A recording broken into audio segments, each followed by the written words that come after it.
केरल में पहली बार आया हूँ। मुझे ऐसा लगा कि केरला में क्या पोजीशन है बुद्धिज्म की, वो देखने के लिए मैं आया।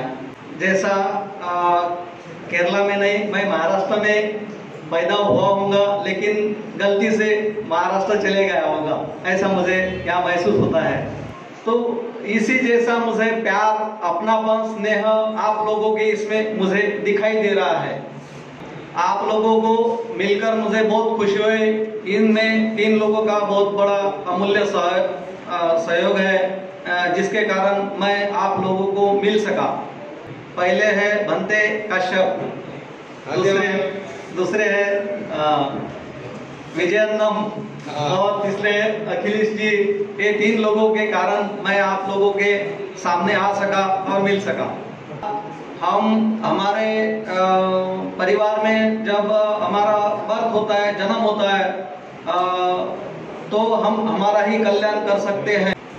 कभी कभी तो हम हमारा परिवार का भी कल्याण नहीं कर सकते, लेकिन ऐसे 2 लोग पैदा होते हैं, 2 लोगों का जन्म होता है कि वो खुद का भी कल्याण कर सकते हैं, परिवार का भी कल्याण कर सकते हैं और बाकी सारे समाज का, दुनिया में रहने वाले तमाम लोगों का कल्याण कर सकते हैं।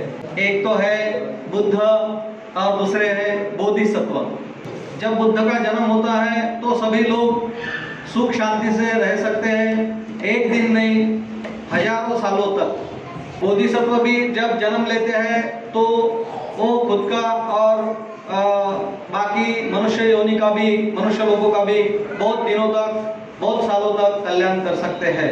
जब बाबा साहब ने जन्म लिया तो पूरे विश्व का, हमारे इंडिया का भी बहुत सारा कल्याण किया है।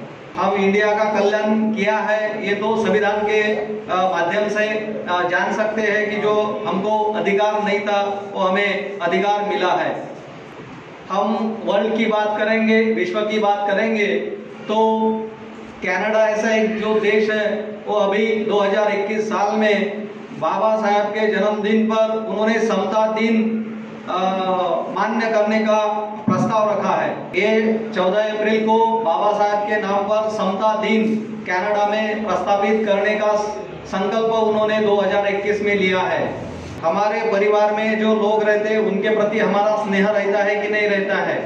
हमको जाने न जाने में उन्होंने बच्चा समझा है।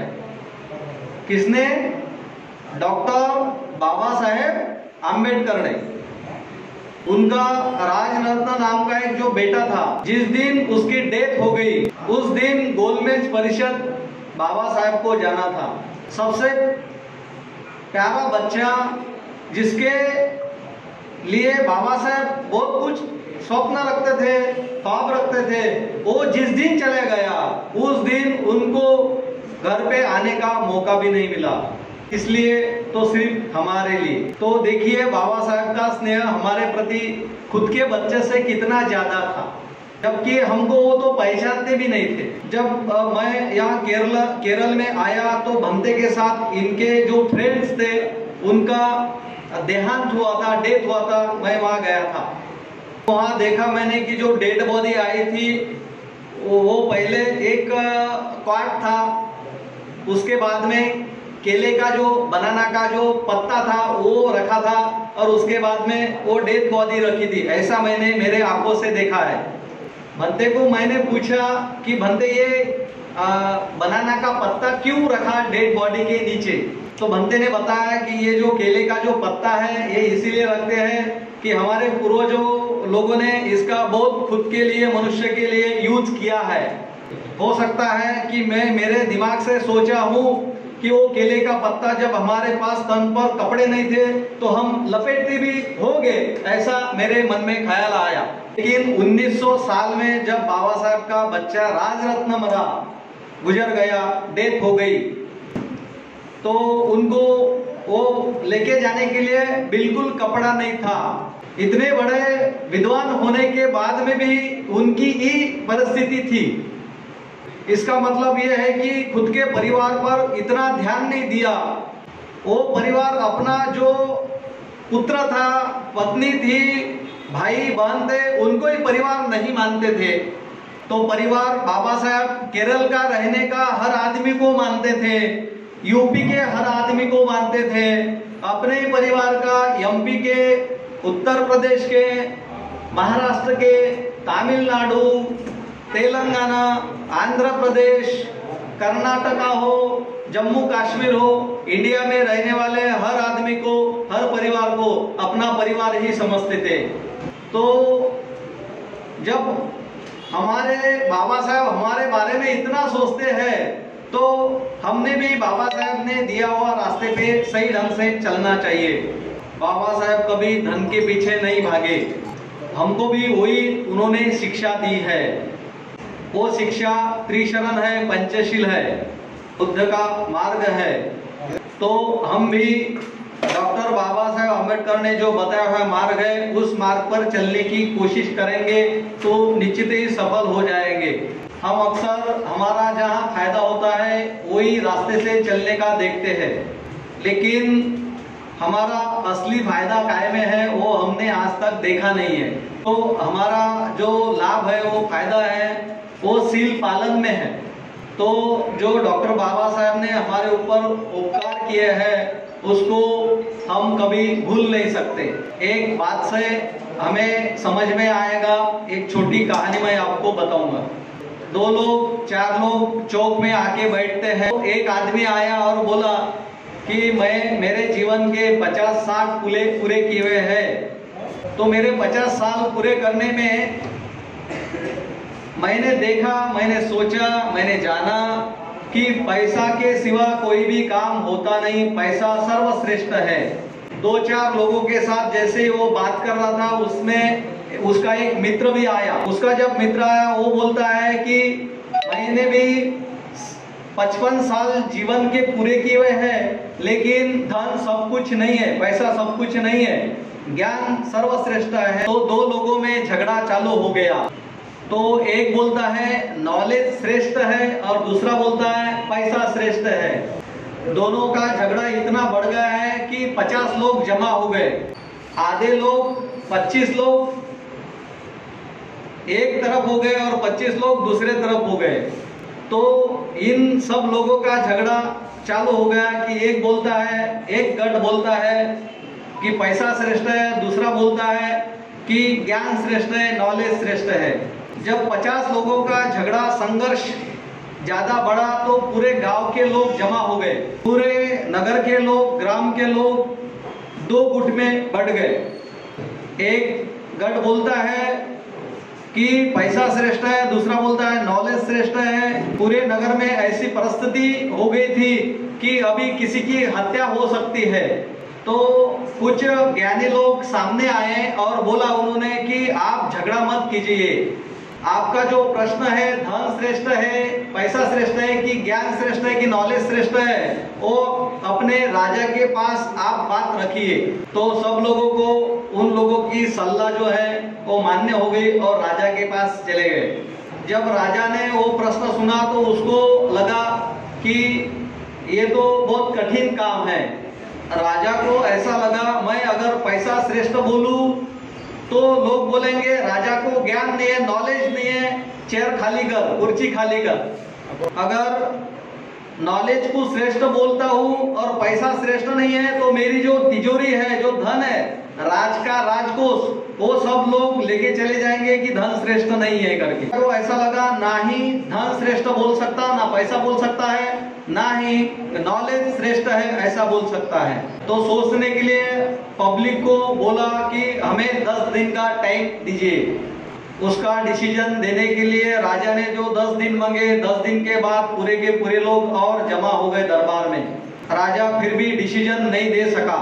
तो जो मंत्री थे उनको राजा ने बोला कि आप इसमें कुछ डिसीजन दे सकते हो। तो मंत्री ने भी बोला कि हाँ हम दे सकते, लेकिन जैसा आपको 10 दिन लगा हमको भी 10 दिन का टाइम चाहिए। सब लोग फिर और चले गए और 10 दिन के बाद फिर और दरबार में लौट आए। तो मालूम पड़ा कि जैसा राजा कोई डिसीजन नहीं दे सका तो मंत्री भी घुसकर कोई डिसीजन नहीं दे सके। तो राजा को ऐसा लगा कि मेरे नगर में जो पंडित लोग हैं, विद्वान लोग हैं, होशियार लोग हैं, उनको क्यों ना पूछूं, और उन्होंने पूछ लिया। उन लोगों ने भी हाँ बोल दिया और राजा को बोला जैसा आपको 10 दिन लगे, मंत्री को 10 दिन लगे तो हमको भी 10 दिन लगेंगे।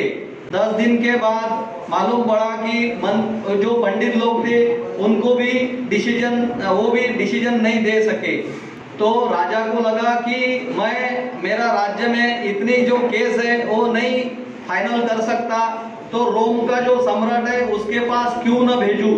जैसा आपको मालूम है कि एक कोर्ट में अगर केस हार जाते हैं तो हम क्या करते हैं, राजा ने भी किया कि ये जो केस थी वो रोम के सम्राट के पास भेज दिया। जब रोम के सम्राट को पता चला कि ज्ञान श्रेष्ठ है कि नॉलेज श्रेष्ठ है कि पैसा श्रेष्ठ है, तो उसके पास टाइम नहीं था इतना, उसको 1 महीना लगा सोचने के लिए।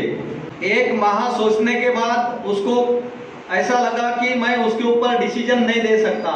इस राजा के जैसा ही उसने मंत्री पर सौंपा था। मंत्री फेल होने के बाद में इस राजा के जैसा वहाँ रोम के विद्वान पंडित वो लोगों के ऊपर सौंपा था। जैसा वो राजा को 1 महीना लगा, मंत्री को 1 महीना लगा और पंडित लोगों को 1 महीना लगा।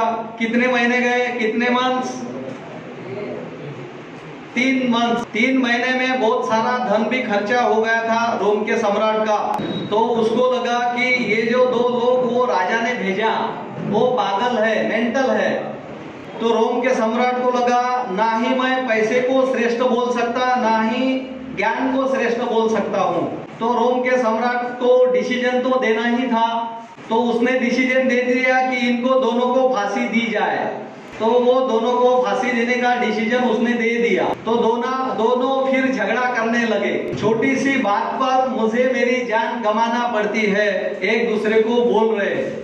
तो जो ज्ञान श्रेष्ठ है ऐसा बोलने वाला था, उसने उसके सामने हाथ जोड़ दिया और बोला, जब तूने मुझे बोला कि धन श्रेष्ठ है तो मेरा ऐसा बोलना है कि धन श्रेष्ठ है, पैसा श्रेष्ठ है, तो मेरी जान बचा ले तेरा धन से। उसने बोल दिया कि मैं मेरा धन कितना भी ये सम्राट को दे दूं तो मैं तेरी जान नहीं बचा सकता, क्योंकि उसके पास जो धन था वो एकदम छोटा था, राजा के पास तो बहुत सारा धन था। तो उस दिन 2 बजे उनको जगाया जाता है नींद से, रात को उनको नहाने के लिए बोल जाता है। उनके इच्छा के अनुसार उनको खाना पीना दिया जाता है। लेकिन कोई भी आदमी मरने के पहले खाने की इच्छा रखता नहीं, लेकिन ये दोनों के लिए एक अलग समय था। उन्होंने बहुत सारा खाने के लिए लिखा था, तो उन्होंने बहुत सारा खाना खा रहे थे। किसी को आपने फांसी होते हुए देखा है? नहीं। देखिए, जिस आदमी को फांसी होती है तो वो सूरज निकलने के पहले 4:30 से 5:30 बजे तक के होती है, वो टाइमिंग है उसका फांसी देने का। इनको 4 बजे रेडी किया, अब इनको फांसी दिए जाने वाली है। फांसी का फंदा रेडी है, एक ही फंदा था, 2 लोग थे, वो लीवर खींचने वाला जल्लाद भी रेडी है और हाथ बांधने वाले भी रेडी है। पहले क्या हाथ बांधे जाते हैं, बाद में ब्लैक कलर का पिस्वी गले में डालते हैं, उसके बाद में उनको फांसी तक लिए जाता है, उसके बाद में गले में अटकाया जाता है और अधिकारी जब रुमाल ऐसा नीचे डालता है, जब वो लीवर खींचे जाता है। ये पोजीशन पूरी रेडी थी वहां पर। ये दोनों को लाया गया।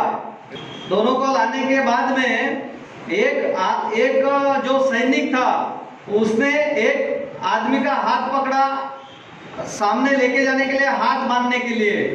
तो जो दूसरा था पीछे वाला, वो बोलता है कि इसको कहाँ लेके जा रहा है। सैनिक ने बोल दिया कि उसको फांसी पर लटकाने के लिए उसके हाथ बांधना है, वहां लेके जा रहा हूँ। तो दूसरे वाले ने बोला कि उसको मत लेके जा, मुझे लेके जा। सैनिक ने बोला कि ठीक है तू आ जा। तो उसका हाथ पकड़ के उसको लेके जा रहा है। जो पीछे गया वो फिर आगे आया और सैनिक का हाथ पकड़ा। तो उसने बोला कि इसको कहाँ लेके जा रहा है। उसने बोला कि मैं इसको फांसी पर लेके जा रहा हूँ। वो बोलता है अगर लेके जाना है तो मुझे लेके जा, इसको छोड़ दे। तो उसने छोड़ दिया। जब उसको लेके जा रहा तो ये दूसरा जब पीछे गया तो वो बोलता है कि इसको कहाँ लेके जा रहा है। तो दोनों का भय चला। दोनों बोलते हैं मुझे लेके जा, वो बोलता है मुझे लेके जा। ये सब जो नजारा था आंखों से रोम का सम्राट देख रहा है, सब पब्लिक भी देख रही है कि ये लोग मरने के लिए इतने बावले क्यों हैं, इतनी खुशी क्यों है मरने के लिए। इसका जवाब किसी को नहीं मिल रहा था। राजा ने पूछा कि तुम इतने मरने के लिए क्यों खुशी है, आनंद क्यों है। राजा ने पूछा तो दोनों में के एक आदमी को ऐसा लगा कि अभी मरना तो है ही, तो इसका थोड़ा अपमान करके मर क्यों नहीं जाऊं मैं। राजा के बारे में वो भरी बुरी बात बोलता है, गलत बोलता है। राजा को बोलता है कि फिर फांसी देना है तो ज्यादा बात मत करना, मुझे दे दे इसके पहले। राजा को लगा कि ये थोड़ा दिमाग नहीं है, दूसरे को पूछता हूँ। तो दूसरे को जब पूछा तो उसने उससे भी ज्यादा राजा का अपमान किया। राजा को ऐसा लगा कि ये वैसे मानने वाले नहीं है, तो राजा ने उनको इशारा किया और बाकी लोग इशारा समझ गए, उनको मारा गया चाबुक से। जब तक आप बताएंगे नहीं है मरने की खुशी क्यों है, हम फांसी देंगे नहीं। तो उनको मार खाने के बाद में ऐसा लगा, बहुत पीड़ा हो रही थी, बहुत दर्द हो रहा था शरीर पर। उन्होंने बताया कि महाराज मैं इसलिए इसके पहले मरना चाहता हूं कि मुझे आप 3 प्रश्न का उत्तर देना पड़ेगा। चक्रवर्ती ने उसके जवाब दे दिए, राजा के जवाब दे दिए। उसने पहला प्रश्न पूछा, जिसको फांसी होने वाली थी उसने पहला क्वेश्चन पूछा राजा को। पहला प्रश्न पूछा कि आप भगवान बुद्ध को जानते हैं क्या। तो राजा ने बोला हाँ मैं भगवान को जानता हूँ, बुद्ध को जानता हूँ। तो उसने पूछा कि बुद्ध को जानते हैं तो उनका क्या भविष्यवाणी हुई थी। भविष्यवाणी हुई थी भगवान की, जब जन्म में आए तो एक तो चक्रवर्ती सम्राट बनेगा या तो बुद्ध बनेगा। तो उसने बोला बराबर है आपकी बात, बुद्ध के बारे में आप जानते हैं। दूसरा प्रश्न पूछा कि जिसकी भविष्यवाणी हो गई थी कि वो अपने पिता का ही खून करेगा, हत्या करेगा पिता का ही। तो राजा ने जवाब दिया कि उसका नाम है अजातशत्रु और बाप का नाम है राजा बिंबिसार। और तीसरा प्रश्न पूछा कि एक ऐसा बच्चा पैदा होने वाला है कि हजारों लोगों को मारेगा, उसका नाम क्या है। तो उसका नाम बताया राजा ने, डाकू अंगुलीमाल। इन तीनों लोगों की भविष्यवाणी हो गई थी। राजा को हाथ जोड़ के बोलता है कि हमारी भी दोनों की भविष्यवाणी हुई है। मेरी भविष्यवाणी हो गई है कि मैं अगर मर जाऊं पहले तो मेरे मरने के बाद में अकाल पड़ जाएगा, और ये अगर मरता है तो महामारी आ जाएगी। मेरा दोस्त अगर मरता है तो हमें चिंता है कि मेरे दोस्त को आपकी बहुत फिक्र है। मैं इसलिए मरना चाहता हूँ कि अकाल पड़ने के बाद मेरा दोस्त अगर पहले मरता है तो आप भी मर सकते हैं। आपने हमारी बहुत सेवा की है 3 महीने में। राजा को लगा कि ये दोनों भी मेरे लिए हानिकारक है, मेरे राज्य के लिए हानिकारक है। एक मरता है तो अकाल पड़ता है, दूसरा मरता है तो महामारी आती है। इन दोनों को भी इनके देश में छोड़ दो। तो किस कारण उनकी जान बची? पैसे के कारण कि ज्ञान के कारण? ज्ञान के कारण बची है कि नहीं। ऐसे हम अगर बचना चाहते हैं तो ज्ञान के सिवा नहीं बच सकते। डॉक्टर बाबा साहेब अम्बेडकर ने किसको स्वीकार किया? ज्ञान को स्वीकार किया, नॉलेज को स्वीकार किया। इसलिए बाबा साहब को पूरे वर्ल्ड में जानते हैं लोग। तो हमने आज जो जन्मदिन पर आप सब लोग जो मिले हैं, तो हमने सील का पालन करना चाहिए, सदाचार का पालन करना चाहिए और बुद्ध का मार्ग जो है वो अपनाना चाहिए। बाबा साहब के जन्मदिन पर हमने ऐसा ठान लेना चाहिए। मैं आगे बोलूंगा, आप सबको एक साथ मेरे पीछे बोलना है। मैं जीवन भर हत्या नहीं करूंगा। मैं जीवन भर चोरी नहीं करूंगा। मैं जीवन भर व्यभिचार नहीं करूंगा। मैं जीवन भर झूठ नहीं बोलूंगा। मैं जीवन भर कभी शराब नशा पत्ता नहीं करूंगा। तो आज हमने संकल्प कर लिया है कि भगवान बुद्ध के रास्ते पे चलने के लिए हम लोग तैयार है। तो हत्या नहीं करेंगे इसका मतलब क्या है? तो हम प्यार मोहब्बत से रहेंगे, है ना। चोरी नहीं करेंगे इसका मतलब क्या है? तो हम किसी की चीज नहीं लेंगे, लेकिन दान करते जाएंगे। क्या करेंगे? दान करेंगे। 40 साल के पहले हमारे महाराष्ट्र में हमारे पूर्वजों ने यह काम किया। भूखे रहते थे, एक मुट्ठी, कितना? एक मुट्ठी आटा, पीठ गेहूं का वो जमा करते थे। क्या करते थे? जमा करते थे। उसका जो पैसा आता था स्टैचू बनाते थे, विहार बनाते थे, ध्वज बनाते थे। मैं आपको विनती करूंगा कि अब अगर चोरी नहीं करते हैं तो दूसरा अपोजिट क्या करना है? दान करना है। क्या करना है? हत्या नहीं करना तो क्या करना है? प्यार से रहना है ना। हत्या नहीं करेंगे तो प्यार से रहेंगे, मोहब्बत से रहेंगे, इंसानियत से रहेंगे। अब हम चोरी नहीं करेंगे तो क्या करेंगे? हम दान करेंगे। व्यभिचार बिल्कुल करेंगे नहीं। उसके बाद में हम झूठ नहीं बोलेंगे तो क्या बोलेंगे? मीठी बात बोलेंगे। किसी का दिल ना दुखना चाहिए। अगर कोई आदमी दारू पीता है 50 रुपए रोज की, डेली 50 रुपीज डेली, तो महीने के कितने पैसे होते हैं? 1500 रुपए। सील पुष्ट होने के लिए क्या करना है? सील पुष्ट होने के लिए दान कर्म करना बहुत जरूरी है, बहुत जरूरी है। इसीलिए बाबा साहब के जन्मदिन पर आप लोगों ने जो भी संकल्प किया उसका मैं साधुवाद देता हूँ। और आज का केरल का आखिरी दिन है, कल तो हम चले जाएंगे, लेकिन वंदे सारी बुद्ध को भूलना नहीं। जय भीम, जय बुद्ध, जय भारत। आप सबका मंगल।